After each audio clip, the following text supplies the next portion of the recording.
Welcome to our series on the foundations of counseling. In this first video, we'll explore the core definition and the fundamental purpose of counseling. Counseling is a collaborative process that involves a trained professional helping an individual, couple, or group navigate through personal challenges. It is not about giving advice or telling someone what to do.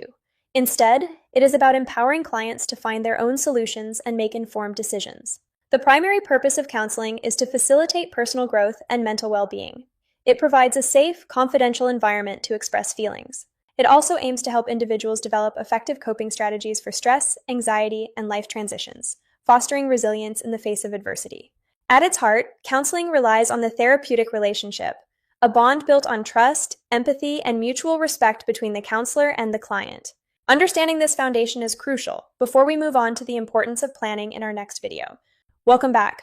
In this video, we delve deep into the importance of planning in counseling, illustrating why it is the backbone of effective therapy. Think of counseling as a complex journey. Without a map, it's easy to wander aimlessly. A treatment plan acts as that essential roadmap, guiding every step. Planning ensures efficiency. Therapy time is limited, often just 1 hour a week. A plan helps us focus on what truly matters, maximizing every minute for the client's benefit. Structure creates safety. When a client knows there is a plan, they feel more secure. This predictability is crucial for building trust and allowing vulnerability. Effective planning involves setting SMART goals: specific, measurable, achievable, relevant, and time-bound. This ensures we are both aiming for the same target. Let's look at an example. Consider a client suffering from social anxiety. Without a plan, sessions might just be venting about the week's events. But with a plan, we can structure exposure exercises, starting with small steps like visiting a coffee shop and gradually working up to larger social gatherings. This intentionality drives progress. This brings us to monitoring. A plan provides a baseline. Without it, it's difficult to evaluate if the therapy is effective or if we need to change course. Take another example, a client navigating a major career transition. The plan might break this huge life change into manageable phases. First, identifying values and skills. Second, networking. And third, applying for roles. By breaking it down, the overwhelming becomes achievable, reducing the client's stress. Crucially, this plan is not dictated by the counselor. It is co-created. The client is the expert on their own life. When they actively participate in building the plan, their commitment to the process increases significantly. They own their goals. However, planning does not mean rigidity. A good counselor adapts the plan when a crisis occurs or when the client's needs shift unexpectedly. It's a living document. Furthermore, planning is a legal and ethical requirement. It documents the rationale for our interventions, protecting both the professional and the client. In essence, planning is the backbone of professional practice. It turns good intentions into effective action. Next, we will compare individual versus group counseling methods. Welcome to Part 3. Today, we're exploring the two primary modalities of therapy: individual counseling and group counseling. Understanding the distinction is vital for effective referral. Individual counseling is a one-on-one process. It offers the highest level of confidentiality and personalization. The focus is entirely on the client's unique history, needs, and pace. This modality is ideal for deep trauma work, crisis intervention, or when a client needs significant attention to build a therapeutic alliance before they can trust others. In contrast, group counseling involves a small number of clients meeting together under the guidance of one or more therapists. Here, the dynamic shifts from me to we. The power of the group lies in shared experience. Clients realize they are not alone. This reduces isolation and shame, which is particularly powerful for issues like addiction or grief. Groups also provide a social laboratory. Clients can practice new behaviors, receive feedback from peers, and learn from others' successes and struggles in real time. It's social learning in action. However, groups aren't for everyone. They offer less privacy and individual attention. The counselor must manage complex dynamics to ensure safety, whereas individual therapy is more contained. Consider a client with severe social anxiety. We might start with individual counseling to build core confidence. Later, we might transition them to a group to practice social skills in a safe environment. The modalities can complement each other. Practically speaking, group counseling is often more cost-effective and allows counselors to help more people simultaneously, increasing access to care. Choosing between individual and group work depends on the client's clinical needs, preferences, and readiness. Both are powerful tools in your kit. In our next video, we'll discuss the role of the counselor and setting counseling goals. See you then. Welcome to the final part of Chapter 1. Today, we define the role of the counselor and how we set effective therapeutic goals. A common misconception is that a counselor fixes problems. In reality, our role is that of a facilitator. We provide the conditions for the client to grow, much like a gardener tending to a plant. To do this, we must offer 3 core conditions: empathy, unconditional positive regard, and genuineness. We listen without judgment, creating a safe space for exploration. Active listening is our primary tool. It's not just hearing words, but understanding the emotions and meaning behind them. It validates the client's experience. Now let's talk about goals. In counseling, goals must be client-led. It is the client's life, and they must determine the destination. Our job is to help map the route. We distinguish between outcome goals, what the client wants to achieve, like feeling less anxious, and process goals, what happens in the session to get there, like practicing mindfulness techniques. While we support the client, we must maintain strict ethical boundaries. We are professionals, not friends. These boundaries protect the therapeutic space and prevent dependency. For example, a client with depression might set a goal to reconnect with hobbies. The counselor helps break this down. Step 1 might be simply listing activities they used to enjoy. Ultimately, the goal of counseling is empowerment. We want the client to leave therapy not just with their current problem solved, but with the skills to handle future challenges independently. This concludes Chapter 1. We've covered the foundations, planning, types of counseling, and the core role of the professional. In Chapter 2, we will dive deep into planning individual counseling specifically, starting with understanding the individual client. Thank you for watching. Welcome to Chapter 2. We're now focusing on planning individual counseling. The first and most critical step is truly understanding the individual client. We don't just see a set of symptoms. We must adopt a holistic view. The biopsychosocial model helps us see the whole person, their biology, psychology, and social environment. Biologically, we consider genetics, physical health, and sleep patterns. Is their anxiety rooted in a thyroid issue? Are they sleeping well? These physical factors profoundly affect mental health. Psychologically, we look at their thought patterns, emotional regulation, and personal history. What is their attachment style? How do they view themselves in the world? Socially, we examine their relationships, work environment, and cultural context. We cannot treat a client in a vacuum. They are part of a larger system. Culture is paramount. A client's background influences how they express pain, seek help, and perceive healing. Cultural humility allows us to understand their unique worldview. Crucially, understanding the client also means identifying their strengths, not just their deficits. What has helped them survive until now? These are the building blocks of resilience. Let's consider Maria. She presents with burnout. A holistic view reveals she is a single mother, social, has a history of perfectionism, psychological, and is chronically sleep-deprived, biological. By understanding these intersecting layers, we can create a plan that addresses the root causes, perhaps starting with sleep hygiene and boundary setting, rather than just treating the symptom.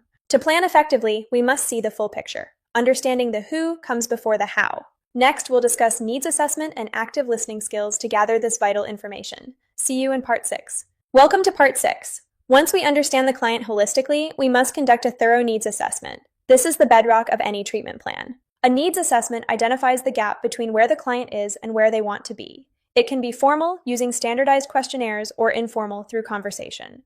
The primary tool for this is the intake interview. Here, we gather history, presenting problems, medical background, family dynamics, and previous therapy experiences. But gathering information isn't just asking questions, it's about active listening.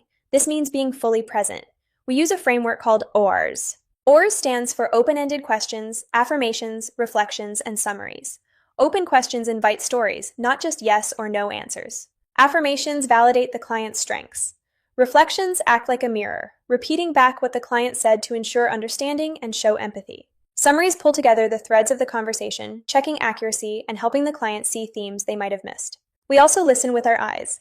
Nonverbal cues, posture, tone of voice, silence, often say more than words. A client saying "I'm fine" while clenching their fists tells a different story.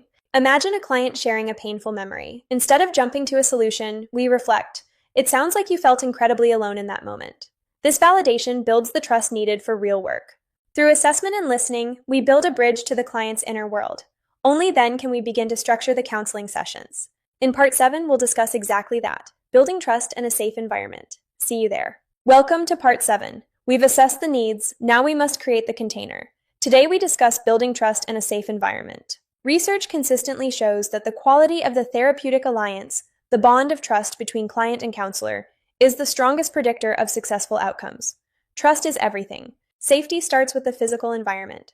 The space should be private, soundproof, and comfortable. Seating arrangements should foster equality, not a power imbalance. A warm, inviting room signals to the client that they are valued. Avoid barriers like large desks between you. We want to signal openness. But physical safety is just the start. Psychological safety is paramount. This is built on confidentiality and clear boundaries. The client must know their secrets are safe. We establish this early by explaining confidentiality limits transparently. What you say here stays here, with a few safety exceptions. This clarity reduces anxiety. Trust is also built through consistency. Being on time, ending on time, and remembering details from previous sessions shows the client they are a priority. Reliability breeds trust. Inevitably, there will be missteps or ruptures in the relationship. You might misunderstand them or arrive late. How you handle this, by apologizing and owning it, is crucial. If you say, "I realize I missed the mark on what you said earlier, can we try again?" you model healthy conflict resolution. Often, the repair strengthens the bond more than if the rupture never happened. By creating a safe harbor, we allow the client to weather their internal storms. Trust is the vessel that carries them through the process. In Part 8, we will move to setting objectives for individual counseling. See you then. Welcome to Part 8. We've built the relationship. Now we need to decide where we are going. Today, we discuss setting objectives for individual counseling. First, let's distinguish between goals and objectives. A goal is the destination. I want to be happy. Objectives are the specific, actionable steps to get there. Effective objectives must be SMART: specific, measurable, achievable, relevant, and time-bound. Vague objectives like get better are hard to track. Specific means answering who, what, where, and when. Measurable means having a metric. Instead of be less anxious, try reduce panic attacks from 5 to 2 per week. Achievable ensures the objective is realistic, given the client's resources. Relevant ensures it actually matters to the client's broader life goals. Time-bound creates urgency and a check-in point. I will apply for one job by next Friday. This prevents procrastination and drifting. Objectives must be collaborative. If the counselor dictates them, the client won't buy in. We ask, what is the smallest step you feel ready to take this week? Let's revisit our social anxiety client. The goal is feel confident socially. Objective 1 might be call one friend for 5 minutes by Wednesday. Specific, measurable, achievable. Clients often have many needs. We must prioritize. We usually start with what is most distressing to the client or what offers the quickest win to build momentum. Clear objectives turn the vague desire for change into a concrete roadmap. They allow both client and counselor to see progress. In Part 9, we will look at how to structure the individual counseling sessions themselves. See you then. Welcome to Part 9. We have our objectives. Now, how do we actually run the hour? Today, we look at structuring individual counseling sessions. Every effective session has a clear arc, a beginning, a middle, and an end. Without this structure, sessions can feel chaotic and unproductive. The beginning, usually the first 5 to 10 minutes, is for the check-in. We assess the client's current mood and safety. We also bridge from the last session. Bridging is crucial. We ask, how did the homework go? Or, any reflections from last week? This creates continuity and momentum. The middle is the work. This is the bulk of the session, about 30-35 minutes. Here we dive into the agenda items, use interventions, and explore emotions deeply. The end, the final 5 to 10 minutes, is for landing the plane. We must not open new deep wounds here. Instead, we summarize what was covered and regulate emotions. This is also where we set the action plan or homework. What will the client practice between now and next week? This keeps the therapy alive outside the room. Time management is the counselor's responsibility. We typically work in a therapeutic hour of 50 minutes. Keeping boundaries on time provides safety and containment. However, structure shouldn't be rigid. If a client arrives in crisis, we ditch the agenda and focus on stabilization. This flexibility within the frame is key. A well-structured session feels safe. It allows the client to dive deep, knowing you will bring them back up for air before they leave. In Part 10, we will explore specific methods used in individual counseling, such as CBT and person-centered approaches. See you then. Welcome to Part 10. We have the structure, now we need the tools. Today we explore the major methods used in individual counseling. Think of these methods as tools in a toolbox. No single tool fixes every problem. A skilled counselor knows which one to reach for. The most common evidence-based approach is cognitive behavioral therapy, or CBT. It focuses on the link between thoughts, feelings, and behaviors. CBT posits that if we change our negative thoughts, like I'm a failure, we can change our feelings and behaviors. It's structured and practical. Next is person-centered therapy, founded by Carl Rogers. It's less about techniques and more about the relationship. The client is the expert. Here, the counselor provides empathy and unconditional positive regard, creating the sunlight for the client's natural growth tendency to take over. Then there's psychodynamic therapy. This looks deeper, into the unconscious and the past. How do childhood patterns play out in adult life? It's like an iceberg. We explore what's beneath the surface, repressed emotions and defense mechanisms, to gain insight and resolve inner conflict. In contrast, solution-focused brief therapy doesn't dwell on the problem history, it looks forward. We ask the miracle question. If you woke up and the problem was gone, what would be different? Most modern counselors are integrative. We blend these methods. We might use person-centered listening to build trust, then a CBT technique to challenge a specific fear. In Part 11, we will look at planning activities and exercises to use alongside these methods. See you then. Welcome to Part 11. Therapy doesn't just happen in the hour we meet, it happens in the 167 hours between sessions. Today, we look at planning activities and exercises. We often call this homework, though between-session experiments might be a friendlier term. The goal is to bridge the gap between insight and real-world application. One common activity is journaling. It helps clients track patterns in their thoughts and emotions. For CBT, this might be a thought record identifying triggers. Writing things down engages a different part of the brain than speaking. It creates distance from the problem, making it easier to analyze and challenge. Another powerful tool is the behavioral experiment. If a client believes everyone will laugh if I speak up, we design a small experiment to test that hypothesis. They might ask a question in a meeting and observe the reaction. Usually, the catastrophe doesn't happen. This experiential learning is far more potent than reassurance. We also teach regulation skills like deep breathing, progressive muscle relaxation, or mindfulness.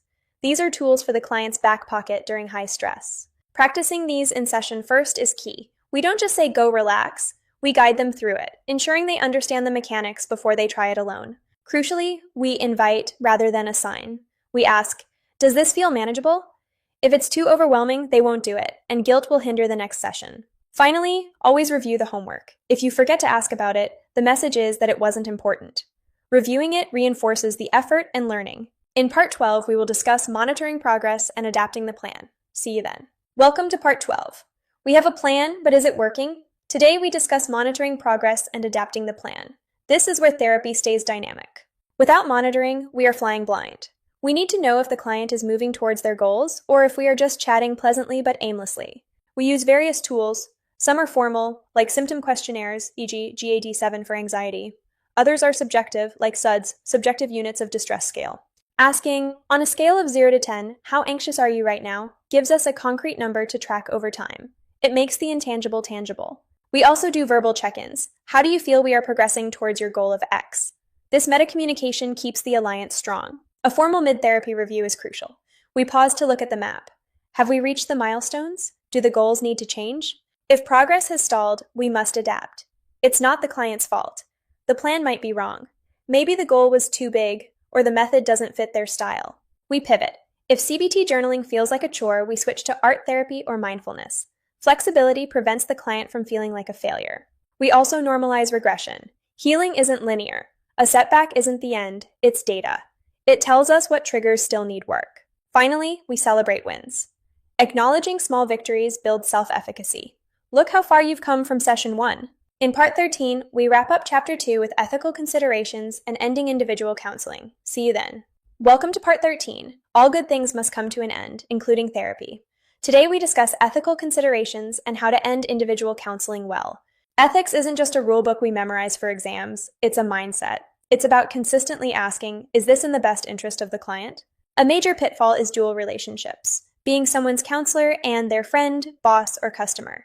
This muddies the water and can cause harm. We avoid it to protect objectivity. Confidentiality is sacred, but not absolute. We are mandatory reporters. If a client is a danger to themselves, others, or if a child is being abused, we must break confidentiality to save lives. Now, let's talk about termination. In therapy, termination means the ending. It shouldn't be an abrupt event, it's a phase. We plan for it from the beginning. A good ending celebrates growth. We review the journey. Remember where you started? Look at you now. It consolidates the gains and prepares them for independence. A bad ending, ghosting, or abrupt stoppage can be re-traumatizing, reinforcing feelings of abandonment. We must process the ending together, even if it's difficult. Sometimes we must end because we can't help. If a client needs specialized care beyond our scope, ethical practice demands we refer them out. It's a baton pass, not a rejection. Finally, an ethical counselor practices self-care. We cannot pour from an empty cup. Our own well-being ensures we can show up fully for our clients. This concludes Chapter 2 on planning individual counseling. We've walked through the entire life cycle of the individual therapeutic relationship. In Chapter 3, we shift gears entirely to planning group counseling. It's a different beast with different rules. See you in Part 14. Welcome to Chapter 3. We're shifting focus to planning group counseling. Today, we define what group therapy is and its unique therapeutic purposes. Group counseling typically consists of 5 to 10 individuals meeting regularly with 1 or 2 trained facilitators. It's a powerful modality where the group itself becomes the agent of change. Irvin Yalom, a pioneer in group therapy, identified 11 therapeutic factors. These are the mechanisms that make groups work. Let's look at 3 core ones. The first is universality. In individual therapy, clients often feel their problems are unique. In a group, hearing "I feel that too" provides immense relief. They realize they are not alone. The second is altruism. In groups, clients discover they have something valuable to offer others. Helping a peer provides a boost to self-esteem that individual therapy can't replicate. Being needed by others shifts the focus from their own suffering to their capacity for compassion and support. It's a fundamental part of the healing process. The third is interpersonal learning. The group is a microcosm of society. How a client interacts in the group is usually how they interact in the real world. This allows clients to receive immediate, honest feedback about their social impact in a safe environment. They can practice new ways of relating before trying them outside. Beyond these factors, groups are efficient. They allow us to support more people simultaneously and provide a built-in support network that continues to grow session after session. Group counseling is more than just therapy in a crowd. It's a unique social ecosystem designed for profound personal change. In Part 15, we'll discuss when and why to use group counseling over individual modalities. See you then. Welcome to Part 15. Every client is unique, and so is every treatment modality. Today we discuss when and why to choose group counseling over individual therapy. Group therapy is highly indicated for interpersonal issues. If a client struggles with social skills or feels isolated, the group provides a natural laboratory to grow. It's also the gold standard for addiction and grief. Practically, groups increase access. They are more affordable for the client and more time efficient for the counselor. In community health settings, groups are often the only way to reach everyone in need. Why use groups? Because they normalize the struggle. Hearing others speak about their shame or fear reduces its power. It provides a level of validation that a single therapist cannot provide alone. Groups also offer diverse perspectives. In individual therapy, you only have the counselor's feedback. In a group, you have 6 or 7 different mirrors reflecting your behavior back to you. However, groups are not for everyone. Contraindications include active crisis, acute psychosis, or severe brain damage. These clients require the containment and safety of one-on-one care first. We also avoid placing someone with severe acute social phobia into a group too early. It might be too overwhelming and lead to dropout. We might start with individual sessions to build readiness. Consider a grief group. A person who lost a spouse may feel friends don't understand. In the group, they find people who get it without explanation. This shared language of loss is profoundly healing. The choice depends on clinical assessment. We ask, where will this client feel both challenged and safe enough to grow? Often the answer is a combination of both. When used correctly, group counseling isn't just an alternative. It's a superior modality for social and relational healing. In Part 16, we'll discuss planning group structure and logistics, the nuts and bolts of setting a group up. See you then. Welcome back. We are revisiting Part 16 to focus specifically on the nuts and bolts, planning group structure and logistics. This is about the container, not the content.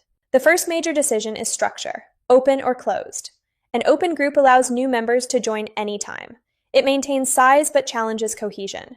A closed group stays the same from start to finish. Size matters significantly. Research suggests the ideal size is 7 to 8 members, fewer than 5, and interaction stalls. More than 10, and members can hide or get lost in the crowd.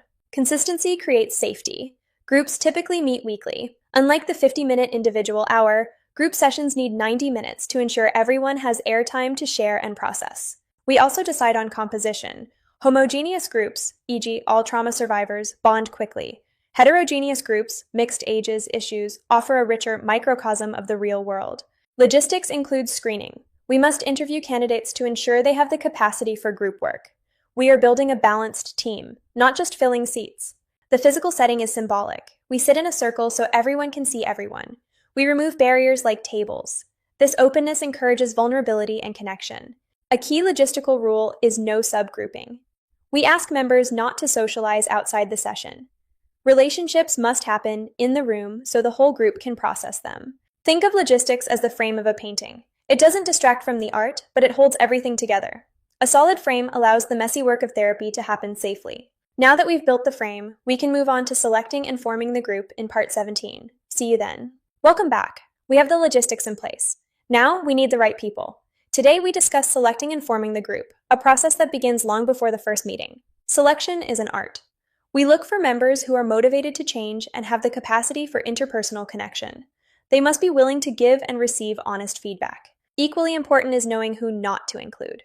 We exclude those in acute crisis, those with active psychosis, or individuals who are highly hostile. Such members may inadvertently harm the group dynamic or themselves. We aim for balance using the Noah's Ark principle. We try to ensure no one is the only one of their kind in the group.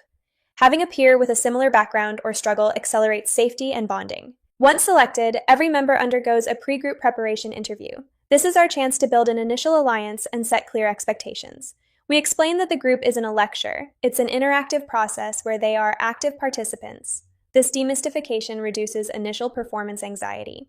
We proactively address common fears. For example, many fear contagion, that they will catch others' problems. We explain that hearing others' struggles actually reduces isolation and provides perspective, which is deeply healing. We also prepare them for the stages of group formation. They need to know that storming, or initial conflict and tension, is normal. By anticipating these phases, members are less likely to drop out when things get challenging or awkward.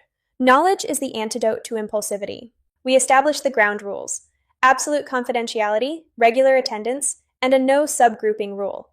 We ask for a commitment to the first 4 sessions. This ensures the group has time to move past the forming stage into real work. A well-formed group is a powerful engine for change. The preparation we do now ensures that engine runs smoothly. In our next video, we discuss setting goals for the group. Thank you for watching Part 17. We'll see you in Part 18, where we dive into goal setting. Welcome back to Part 18. We are specifically discussing setting goals in a group context. This is different from selecting members. We are now in the room setting our sights. In group work, we operate on 2 levels. Level 1 is the individual goal. Why am I here? Level 2 is the group goal.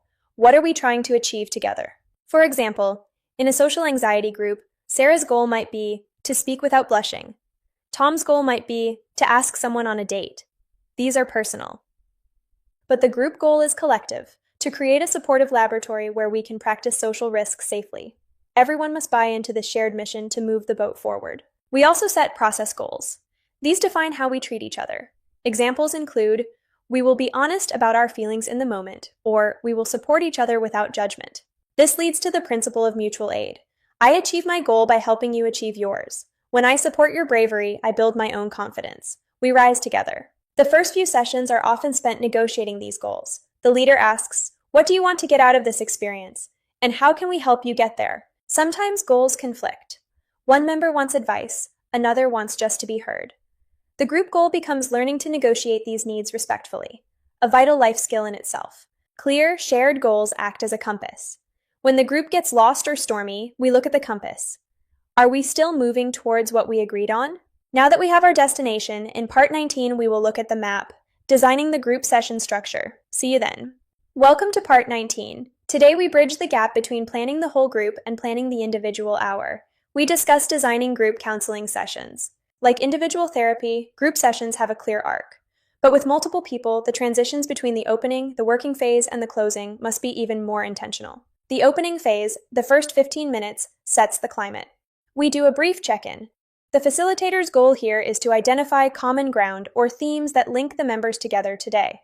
If one person mentions anxiety and another mentions a stressful work event, the facilitator might say, "It seems there is a theme of handling pressure in the room today." This focus guides the work. The working phase is the longest part, usually 60 minutes. Here we encourage members to talk directly to each other rather than to the leader. This is where interpersonal learning happens. The leader facilitates this web of interaction. We might say, "Tom, you seem to be nodding as Sarah speaks. What are you experiencing as you listen to her?" This pulls members into deep connection. Sometimes the group gets stuck. We use structured exercises like drawing a group shield or doing a role play to spark new insights. Exercises are interventions, not just games. A role play allows a member to practice a difficult conversation in the safe laboratory of the group. The feedback they receive from peers is often more powerful than any therapist's advice. The closing phase integration. We summarize. What did you learn about yourself today? We must also ground the group, ensuring high emotions are contained before members leave. Grounding ensures safety. We might use a brief mindfulness moment or a checkout word to signify the transition from the therapeutic space back to the real world. A well-designed session turns a group of strangers into a powerful healing community. In Part 20, we'll discuss managing group dynamics. See you then. Welcome to Part 20. In a group, the magic and the challenge is in the interaction. Today we discuss managing group dynamics. Group dynamics are the invisible forces that influence how members behave and relate. As facilitators, we must be aware of these patterns to keep the group therapeutic. One common role is the monopolist, the person who talks to avoid their own anxiety or to control the room. They can unintentionally shut others down. We manage this through gatekeeping. We might say, "Tom, I'm going to pause you there so we can hear how others are reacting to your story." This protects the group's balance. Then there's the silent member. Their silence might be fear, judgment, or processing. We don't force them, but we provide gentle invitations to join. We might say, "Sarah, you've been listening intently. I'm curious what's been going through your mind." This signals that their voice is valued without creating pressure. Conflict is inevitable, especially in the storming phase. Tension isn't a failure, it's an opportunity. We help the group process the conflict directly, which builds resilience. Conflict often reveals underlying issues. By staying calm and neutral, the leader helps members move from attacking to explaining their feelings. This turns a storm into a breakthrough. We also watch for the help-rejecting complainer. This member asks for help but has a yes but hots for every suggestion. The goal here isn't to give more advice, but to explore their feelings of helplessness. Ultimately, we hold up a mirror. We comment on the group's here and now behavior. "I noticed the room got very quiet after that comment. What just happened for everyone?" Mastering these dynamics is the art of group therapy. In Part 21, we'll discuss the specific methods used in group counseling. See you then. Welcome to Part 21. We have the members and the rules. Now, what do we actually do? Today, we dive deep into the specific methods used in group counseling. Group methods exist on a spectrum. On one end, we have highly structured educational groups. On the other, open-ended process groups. A skilled leader knows where to stand on this line. First, psychoeducational groups. Here, the leader acts more like a teacher. The goal is to impart specific knowledge, like coping skills for anxiety or anger management. The structure is tight: lecture, discussion, practice. Cognitive behavioral therapy, CBT groups fit here. Members learn to identify cognitive distortions together. Hearing 5 peers say that thought sounds irrational creates a powerful consensus that challenges the negative belief. Moving to the other end of the spectrum, we have process groups. Here, there is no lesson plan. The content is the here and now. We talk about what is happening between members in this room right now. Psychodrama brings the internal world to life. A member acts out a past trauma or future fear, with other members playing key roles. It externalizes the conflict, allowing the protagonist to rewrite the script of their life. Gestalt therapy uses the hot seat. One member works intensively with the leader in the center, focusing on somatic experience and emotional release, while the group holds the space as witnesses. Creative arts therapy uses nonverbal channels. Drawing, music, or movement allows members to express emotions that are too difficult for words. The shared creative process bypasses defenses. Mindfulness-based groups focus on presence. We practice meditation together. The shared silence creates a powerful container for regulation, reducing the collective anxiety of the room. Finally, support groups rely on shared experience, like grief or addiction. The method is validation. The healing comes from the absence of judgment and the realization that I am not alone. Most effective leaders are integrative. We might start with a mindfulness exercise, move to a process discussion, and end with a CBT summary. We mix the methods to meet the group's needs. In Part 22, we will look at ethical issues specific to groups and how to evaluate effectiveness. See you then. Welcome to Part 22. We are closing Chapter 3 by looking at the guardrails and the scorecard. Today we discuss ethical issues and evaluation in group counseling. The biggest ethical challenge in groups is confidentiality. In individual therapy, the therapist is bound by law. In a group, we can only ask members to promise secrecy. We cannot guarantee it. Therefore, informed consent is crucial. We must tell clients up front. We expect confidentiality, but we cannot enforce it perfectly. This allows them to decide how much to share. Another risk is coercion. The mob mentality can pressure a member to disclose trauma before they are ready. The leader must intervene to protect member autonomy. Now, how do we know if the group is working? Evaluation isn't just paperwork. It's clinical responsibility. We need data to prove we are helping, not harming. We often use pre- and post-group measures. If it's an anxiety group, we measure anxiety scores at Session 1 and Session 8. Seeing the numbers drop validates the work. We also ask for feedback. A simple anonymous survey asking what was helpful and what would you change gives voice to silent members, and improves future groups. We also track dropouts. If half the group quits by session 3, it's a signal that something in the structure or leadership needs to change. It's a painful but necessary metric. Finally, self-evaluation. Effective leaders reflect after every session. Did I talk too much? Did I miss a cue? Supervision is essential for this growth. Ethical practice and rigorous evaluation ensure that our groups are safe, effective, and constantly improving. This concludes Chapter 3. In Chapter 4, the final chapter, we will compare individual versus group counseling directly and offer best practices. See you in Part 23. Welcome to Chapter 4, Comparison and Best Practices. We start by putting our two main modalities head-to-head, individual versus group counseling. Which one wins? The answer, of course, is it depends. Individual therapy offers depth, privacy, and undivided attention. Group therapy offers breadth, social learning, and shared experience. If privacy is the priority, perhaps for deep shame or trauma, individual work is the sanctuary. But if connection is the cure, for isolation or social anxiety, the group is the village. Individual therapy is a lab. Group therapy is a simulation of the real world. In individual, you talk about relationships. In group, you have relationships. The therapist's role shifts too. In individual, you are the primary attachment figure. In group, you are the conductor, facilitating attachments between members. We can't ignore logistics. Group therapy is significantly more cost-effective. For the price of one individual hour, a client might get 4 group sessions. This matters for access. Can we do both? Absolutely. Concurrent therapy can be powerful. The individual session becomes a space to process what happened in the group. However, communication is key. If the client splits the therapists, telling one mom they love them and the other dad they hate them, it creates a mess. The therapist must collaborate. In summary, crisis or deep trauma processing, start individual, social isolation, addiction, or skill building. Think group. Often, the journey moves from one to the other. Both are essential tools. A complete mental health system and a complete clinician needs both. In Part 24, we will discuss common challenges and practical planning tips to handle them. See you then. Welcome back. We are redoing Part 24 to ensure it focuses strictly on common challenges and practical tips. This is different from the comparison in Part 23. We are looking at problems that arise in both modalities. Challenge number 1, resistance. Every client wants to change, but also fears it. Resistance isn't an enemy. It's a sign that we are approaching something meaningful. Don't push against it. Roll with it. Challenge number 2, transference. This is when a client unconsciously redirects feelings for a parent or past figure onto you. If they get angry at you over a small thing, ask, who does this dynamic remind you of? Handling transference with curiosity is a master skill. It turns a disruption into a breakthrough. It reveals their relational blueprint in real time. Challenge number 3, dropouts.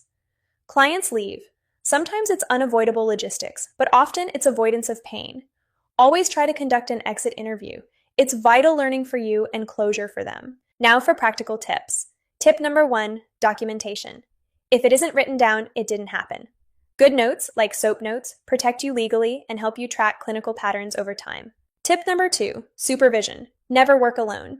Even experienced therapists need a supervisor to process difficult cases. It prevents burnout and catches blind spots. Supervision provides a third eye on the therapy. It helps you distinguish between the client's issues and your own countertransference, your emotional reaction to them. Tip number 3, flexibility. A plan is a map, not the territory. If a client brings in a crisis, put the plan aside. Being present is more important than being correct. With these tips, you are ready for the reality of practice. In our final video, Part 25, we will wrap up the entire course. See you there. Welcome to the final video of our series. Today, we summarize everything we've learned about the foundations and planning of counseling. We've climbed a mountain together, from defining the core purpose of therapy to planning individual and group sessions and navigating ethical challenges. The biggest takeaway is that no matter how good the plan is, the human relationship is the real medicine. Empathy and trust are your most powerful tools. Becoming a counselor is a journey of lifelong learning. This series is just the beginning. Stay curious, stay humble, and keep practicing self-care. Remember our final tips: presence over perfection, collaborate with your clients, and always seek supervision to keep your practice safe and growing. Thank you for your dedication to this field. You are choosing a path that makes a profound difference in people's lives. Go forth with confidence. This concludes our series. Thank you for watching, and goodbye. Welcome to our comprehensive case study. Today, we follow the journey of Sarah, a 28-year-old marketing professional suffering from debilitating social anxiety. Sarah's anxiety was so severe that she had begun to avoid staff meetings and social lunches. She felt a constant, heavy pressure in her chest, convinced that her colleagues were judging her every word. This is where her counseling journey began. In the first session, the counselor conducted a holistic needs assessment. We didn't just look at her work stress, we looked at her history. Sarah revealed a childhood where perfection was expected and mistakes were criticized. Building trust was the first priority. The counselor used active listening, offering empathy rather than advice. When Sarah said, "I'm a failure," the counselor reflected, "It sounds like you carry a lot of weight from that childhood expectation." This validation built the therapeutic alliance. Once safe, they set smart objectives. They didn't start with, "give a presentation." Instead, they set a manageable step: to arrive at the office 5 minutes early and say hello to one person by the coffee machine. Specific, measurable, and achievable. We used the CBT method. Sarah began to track her automatic thoughts. She realized that "everyone hates me" was actually a cognitive distortion. She practiced replacing it with, "I don't know what they are thinking, but I can handle a conversation." They designed a behavioral experiment. Sarah's homework was to ask one question in a meeting. In the following session, they processed the results. Sarah was shocked. No one laughed. In fact, her boss thanked her for the input. The evidence was changing her belief. Over 12 weeks, Sarah's world expanded. Through monitoring progress, she saw her anxiety score drop from a 9 to a 3. She was no longer just surviving her workday, she was participating in it. She had found her voice. The ending was planned carefully. Sarah and the counselor reviewed her growth. They acknowledged the hard work she had done and discussed a maintenance plan for future stress. Sarah left therapy feeling empowered and resilient. This case study illustrates the power of the foundations we've discussed. When a solid plan meets a strong relationship, healing is possible. Counseling turns the overwhelming into the achievable. Thank you for following Sarah's story. May it inspire your own path as a counselor. Goodbye for now. In a world that is often loud and chaotic, there is a quiet profession that deals in the most delicate of materials, the human soul. This video is a tribute to that work. Every day, millions of people walk around carrying invisible burdens: grief, anxiety, trauma, loneliness. They wear masks of normalcy, but inside, they are struggling to stay afloat. It takes immense courage to ask for help. And when that hand reaches out, there must be another hand ready to grasp it. That is the hand of the counselor. The therapy room is a sacred space. It is one of the few places left where a person can be completely undone, completely vulnerable, and be met not with judgment, but with unconditional positive regard. The work you do does not stop when the hour ends. It ripples. When you help a father manage his anger, you change the childhood of his children. When you help a student find confidence, you change the trajectory of a career. Counseling knows no boundaries. It touches the elderly finding peace in their final years, the veteran processing war, the teenager navigating identity. It is a universal language of healing. We know this work is heavy. You hold the secrets and the pain of others. You sit with darkness so they don't have to sit alone. It requires a strength of character that is rare and noble, but the reward is witnessing the miracle of change, seeing the light come back into someone's eyes, seeing a broken story rewritten into one of resilience and hope. There is no greater privilege. We are building a future where mental health is treated with the same priority as physical health, where stigma is replaced by understanding. You are the architects of that future. You are the heart of the helper. Your empathy is your superpower. Your presence is the intervention. Never underestimate the power of simply being there. This series is dedicated to you and the clients you will serve. Go be the light. Thank you.